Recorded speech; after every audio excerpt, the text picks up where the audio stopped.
जय हिंद साथियों, आपको स्वागत है जेएसएससी के प्रीवियस ईयर साइंस क्वेश्चंस के इस सत्र में। ये बहुत ही महत्वपूर्ण सत्र है और आप बहुत साथियों का प्रत्येक वीडियो में कमेंट आता था कि कृपया साइंस सेक्शन को चलाइए, साइंस को चलाइए। तो आज मैं लेके आया हूँ साइंस सेक्शन के। इसके पहले भी एक दो वीडियो आ चुके हैं जो इसके डिस्क्रिप्शन बॉक्स में मिल जाएंगे। तो आज के बाद ये साइंस जो है लगातार चलता रहेगा। वीडियो को शेयर करें, लाइक करें और कमेंट करना ना भूलें। चलिए देखते हैं पहले प्रश्न की ओर। कि पहला प्रश्न है कि अनुदैर्घ्य तरंगों का उदाहरण है। तो अनुदैर्घ्य तरंगों का जो उदाहरण है वो क्या है? ध्वनि तरंग। जी हाँ, किसी तरंग के माध्यम के कण में जो संचरण की दिशा में कंपन करते हैं तो अनुदैर्घ्य तरंग कहते हैं उसको। ध्वनि अनुदैर्घ्य तरंग का उदाहरण है। जबकि रेडियो तरंगे अवरक्त विकिरण, पराबैंगनी किरणें, एक्स किरणें, गामा किरणें आदि विद्युत चुंबकीय तरंग हैं जिन्हें संरक्षण हेतु माध्यम की आवश्यकता होती है। तो ये अनुदैर्घ्य तरंग है। आगे बढ़ते हैं। प्रकाश का वर्ण विक्षेपण संभव है कब?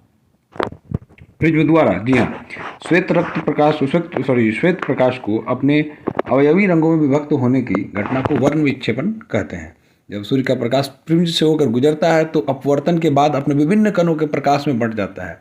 इंद्रधनुष, रेनबे परावर्तन, अपवर्तन तथा पूर्ण आंतरिक द्वारा वर्ण विक्षेपण का अच्छा उदाहरण है। आगे बढ़ते हैं कि लेंस की क्षमता मापी जाती है। लेंस की क्षमता किस चीज़ से मापी जाती है? डायोप्टर से मापी जाती है। जी हाँ, लेंस की फोकस दूरी को व्युत्क्रम के लेंस की क्षमता कहते हैं। इसकी एसआई मात्रक क्या है? डायोप्टर है, जिसे डी से सूचित किया जाता है। ठीक है, आगे बढ़ते हैं अगले प्रश्न की ओर। कि जब एक ध्वनि तरंग एक माध्यम से दूसरे माध्यम में जाती है तो वह राशि जो अपरिवर्तित रहती है वो क्या कहलाती है? ठीक है, तो यह आवृत्ति कहलाती है। जी, जब ध्वनि तरंग एक माध्यम से दूसरे माध्यम में प्रवेश करती है तो ध्वनि की तरंग दैर्घ्य का चाल बदलती है, जबकि आवृत्ति नहीं बदलती है, क्योंकि किसी माध्यम में ध्वनि की चाल ध्वनि की आवृत्ति पर निर्भर करती है। ध्वनि की चाल पर दाब का कोई प्रभाव नहीं होता, जबकि ताप और आर्द्रता का प्रभाव होता है। ठीक है, और वायु में ध्वनि की जो चाल है 332 मीटर प्रति सेकंड होती है। अगले प्रश्न की ओर चलते हैं कि प्रकाश वर्ष मात्रक है किस चीज़ का? तो प्रकाश वर्ष जो है यह खगोलीय दूरी को मापने का है ना। यह ऐसे देखिए, ये दूरी है, लेकिन कैसी दूरी? खगोलीय दूरी को मापने के लिए प्रकाश वर्ष का प्रयोग किया जाता है। अतः यह दूरी का मात्रक है। एक प्रकाश वर्ष 9.46 इंटू 10⁻15 मीटर दूरी के बराबर होती है। ठीक है, तथा एक पार्सेक में 3.26 प्रकाश वर्ष होता है। अगले प्रश्न की ओर चलते हैं कि निम्न में से कौन सा कण आवेश रहित है? ध्यान दीजिएगा। तो इसमें जो आवेश रहित कौन है? न्यूट्रॉन है। ध्यान दीजिएगा। न्यूट्रॉन की खोज किसने की थी? जेम्स चैडविक ने की थी। ठीक है, जो ब्रिटिश मूल के थे। यह परमाणु के नाभिक में स्थित आवेश रहित मूलभूत कण है। इलेक्ट्रॉन पर ऋणात्मक तथा प्रोटॉन पर धनात्मक आवेश होता है, जबकि अल्फा कण पर 2 धनात्मक आवेश होता है। आगे बढ़ते हैं कि ओम मीटर मात्रक है किस चीज़ का? तो ओम जो है प्रतिरोधकता का मात्रक है। प्रतिरोधकता किसी पदार्थ पर विद्युत के प्रवाह का विरोध करने की क्षमता प्रतीक है। इसका एसआई मात्रक ओम मी है, मीटर है ना। यह प्रतिरोधकता वाले पदार्थ सरलता से विद्युत आवेश को चलने देते हैं। प्रतिरोध का एसआई मात्रक ओम है। ठीक है, चालिकत्व का मात्रक सीमेन तथा आवेश का मात्रक कूलाम है। पेट्रोल की गुणवत्ता को व्यक्त किया जाता है किस चीज़ से? ठीक है, तो पेट्रोल की जो गुणवत्ता है वो ऑक्टेन संख्या द्वारा तय की जाती है। इसमें समझते हैं कि पेट्रोल जो है, पेट्रोल में गैसोलीन की गुणवत्ता ऑक्टेन संख्या द्वारा मापी जाती है। अधिक ऑक्टेन संख्या वाले पेट्रोल में नॉक की समस्या कम होती है। इसके लिए पेट्रोल में टेट्राथिलीन, लेड और बेंजीन, टॉलुइन, जाइलिन इत्यादि मिलाए जाते हैं। और उच्च ऑक्टेन वाले ईंधन में सीसा की मात्रा, लेड की मात्रा जो है वो अधिक होती है। आगे बढ़ते हैं कि निम्न में से किसका गलनांक सबसे उच्च होता है? तो देखिए कि बोरान। जी हाँ, बोरान का गलनांक सबसे उच्च होता है। ठीक है, एक विशेष दाब तथा नियत ताप पर ठोस पदार्थ द्रव अवस्था में परिवर्तित हो जाए तो उस ताप को वस्तु गलनांक कहते हैं। ठीक है, एंटीबायोटिक दवा का उदाहरण क्या है? ठीक है, जरा देखिए कि एंटीबायोटिक दवा का उदाहरण क्या है।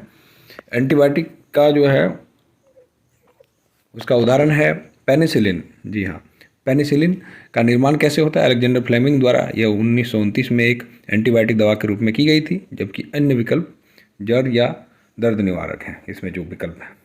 अगले प्रश्न की ओर चलते हैं कि सीएनजी का मुख्य घटक क्या है? सीएनजी का मुख्य घटक क्या है?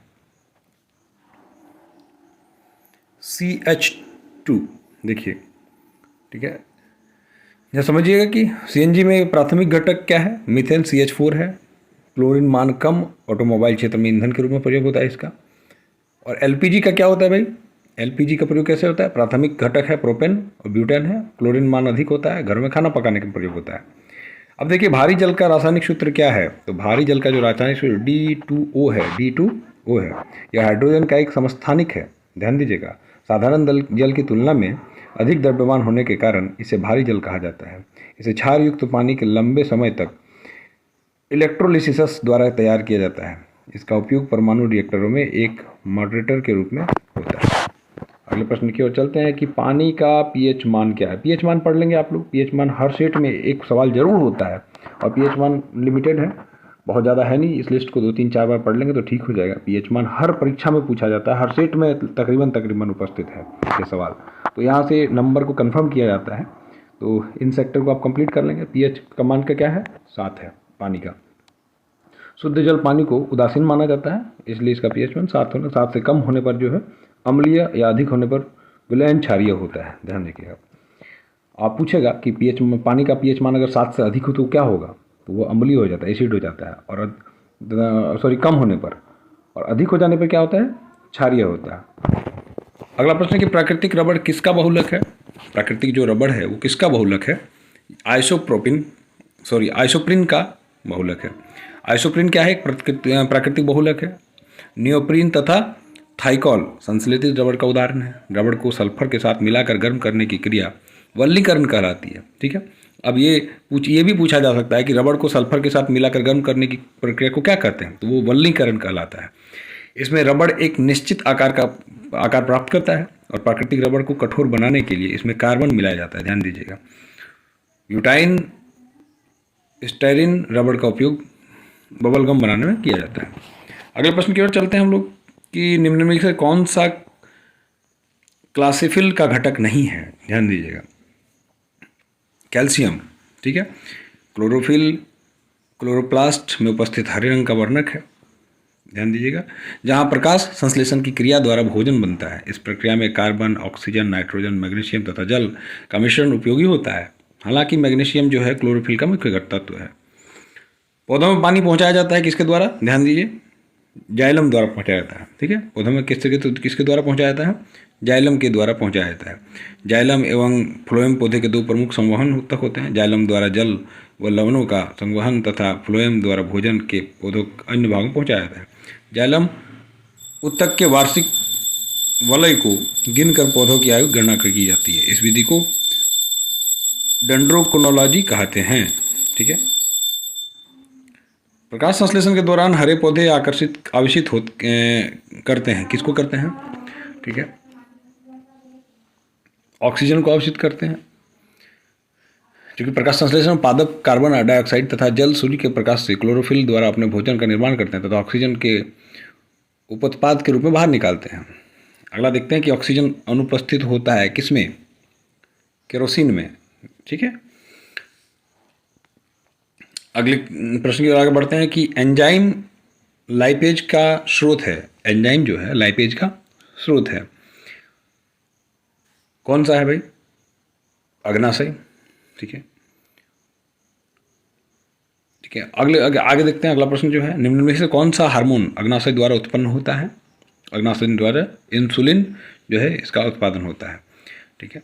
इंसुलिन जो है अग्नाशय का एक भाग लेगरहंस दीपिका के बीटा कोशिका द्वारा स्रावित होता है। इसकी खोज बैटिंग एंड बेस्ट ने 1921 में की थी। यह ग्लूकोज को ग्लाइकोजन बनाने की क्रिया को नियंत्रित करता है। इसके अल्प श्रवण में डायबिटीज तथा अतिश्रवण से हाइपोग्लाइसीमिया नामक रोग होते हैं।